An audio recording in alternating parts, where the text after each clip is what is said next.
Hello दोस्तों, तो story वहीं से शुरू होती है जहां हमें थर्ड एपिसोड में छोड़ा गया था। उसी रेगिस्तान में हॉरो के कुछ आदमी गाड़ी से आ जाते हैं। स्टीवन अभी भी बेहोश रहता है। थोड़ी बहुत गोलीबारी होती है, लेकिन लैला उसी दौरान उन लोगों को फ्लैश गन की मदद से उन्हें मार देती है। उसी समय स्टीवन को होश आ जाता है और दोनों निकल पड़ते हैं आमिद की खोज में। सही जगह पहुंचते ही पता चलता है कि हॉरो और उसकी पलटन ऑलरेडी वहां पहुंचकर आमिद की खोज में आगे बढ़ चुके हैं। स्टीवन और लैला भी उसी सुरंग के रास्ते अपना खोज शुरू करते हैं जहाँ हॉरो और उसकी पलटन निकली होती है। गुफा में जाते ही स्टीवन एक आंख बनाता है, जिससे हमें ये पता चलता है कि वो आंख हॉरस की है, जो मृत्यु लोक का रखवाला है, और वो पूरी जगह उसी आंख के नक्शे के जैसे बनाया गया है। हॉरस की आंख 6 इंद्रियों को डिनोट करती थी, जिसमें आते हैं कान, नाक, सोच, नजर, छूना और जुबान। ये 6 इंद्रियां उन 6 रास्तों को डिनोट करती थी। और लैला ने भी बताया कि आमिद का आखिरी अवतार एक फेरो था, यानी इजिप्ट का कोई एक राजा। लैला और स्टीवन आमिद के आखिरी अवतार आमिद की जुबान कहते हुए उसी रास्ते की तरफ निकल जाते हैं। आगे जाने पे हेका, जो फेरो की रखवाली करते थे, उनकी तस्वीर दिखती है और उन्हें वहीं दफनाया गया होता है। और कुछ दुश्मनों के भी मूर्तियां देखने को मिलती हैं, जिन्हें वहीं मारकर दफनाया गया होगा। वहीं पे ताजे खून से लपटा हुआ एक पत्थर का प्लेटफॉर्म दिखा, जिसपे कुछ बॉडी ऑर्गन्स भी थे।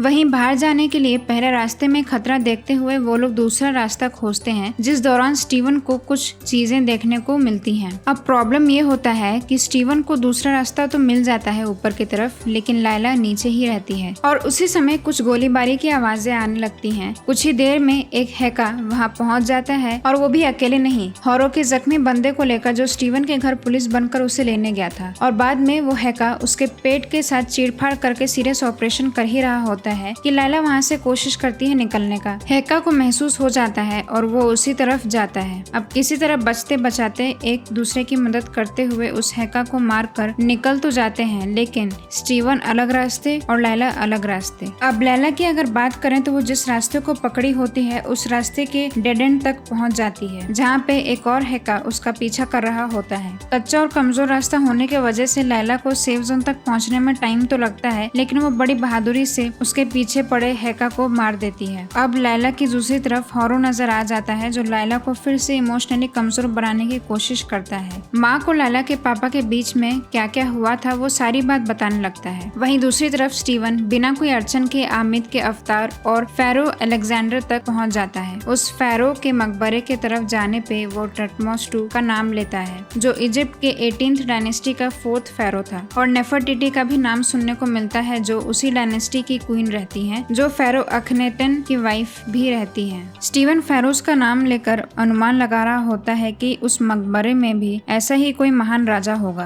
तो जैसा कि एपिसोड के स्टार्टिंग में स्टीवन और लैला ने बोला था कि आमिद का आखिरी अवतार उसकी जुबान था, इसलिए आमिद की मूर्ति भी अलेक्जेंडर के हलक से निकाल ली गई। उसी समय वहां अपने बौखलाए हुए दिमाग के साथ लैला पहुंच जाती है और मार्क को बुलाने लगती है, इसलिए स्टीवन अपना शरीर मार्क को दे देता है और वो उसे सच्चाई बताता है। इसके बाद दोनों निकलने के लिए रास्ता खोज ही रहे थे, लेकिन बहुत देर हो चुकी होती है। वहाँ हॉरो और उसकी पलटन हथियार लेकर पहुंच जाते हैं। वहीं लैला सब कुछ छुपकर देख रही होती है। मार्क कुछ लोगों से तो लड़ लेता है, लेकिन मौका देखते ही हॉरो मार्क को 2 बुलेट मारकर पानी में गिरा देता है। अब एपिसोड का असली ट्विस्ट एंडिंग में ही दिखता है, जहाँ पूरा दिमाग हिल जाता है। अचानक से हमें मेंटल हॉस्पिटल का सिनेरियो देखने को मिलता है, जहाँ पे वो पुलिस वाले, स्टीवन की वो लड़ाकू मैनेजर, हॉरो, क्रोले, लैला और स्टीवन, सिर्फ और सिर्फ मार्क, यही लोग दिखते हैं। मार्क इंजेक्शन के नशे के हाल में रहता है, लेकिन चीजों को समझने की कोशिश कर रहा होता है कि आखिर उसके साथ क्या हो रहा है। वहीं हॉरो